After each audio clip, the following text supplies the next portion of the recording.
আমরা শিক্ষাগত যোগ্যতা শিথিল করার কোনো প্রশ্নই উঠে না, বরঞ্চ শিক্ষাগত যোগ্যতা ধাপে ধাপে ঠিক আছে কিনা এইটা চেক করার জন্য প্রথম এটাকে যাচাই বাছাই করবে ইউনো, তারপরে করবে ডিসি অথবা পৌরসভার জন্য ডিভিশনাল কমিশনার, তারপরে 3টি নাম প্রেরণ করবে বোর্ডে।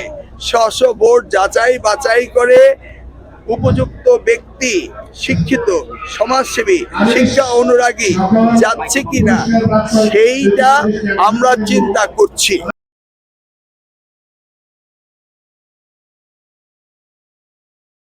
মন্ত্রণালয় পর্যায়ে অনেক ক্ষেত্রে অনেক শিক্ষা অনুরাগী তাদের বিশেষ অবদান রয়েছে।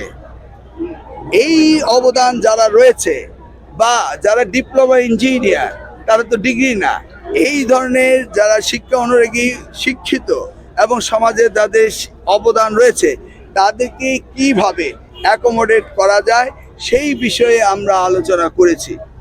আলোচনার শেষে আমরা বলেছি যে এটা এমপি এবং প্রধানমন্ত্রী পর্যায়ে আমরা আলোচনা করে আমরা সিদ্ধান্ত নিব কিভাবে শিক্ষার মান উন্নয়ন এবং ম্যানেজমেন্ট কমিটির গুরুত্ব আরও বাড়ে। কোথাও বলা হয় নাই শিথিল করা হবে। ডিপ্লোমা ইঞ্জিনিয়াররা গ্রাজুয়েট না বা কওমি শিক্ষিতরা তাদের বিএ সার্টিফিকেট নেই, এই ধরনের সমাজে যারা করেছে তাদেরকেও কিভাবে অন্তর্ভুক্তি করা যায় সেই কোন মানদণ্ডে বিচার করা হবে সেই বিষয়ে আমরা আলোচনা করেছি। আলোচনা এখনো শেষ হয়নি। মাননীয় সংসদ সদস্যরা এই বিষয়ে আমাদেরকে ইনপুট দিবেন।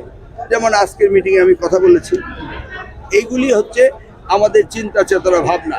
তবে নিশ্চিত যে কোনো অবস্থাতেই 3টি লেয়ার ভেদ করে কোনো কম শিক্ষিত বা শিক্ষার সাথে সংশ্লিষ্ট নেই বা শিক্ষা অনুরাগী না, তারা আমাদের 3 লেয়ার ভেদ করে কখনো আসতে পারবে না।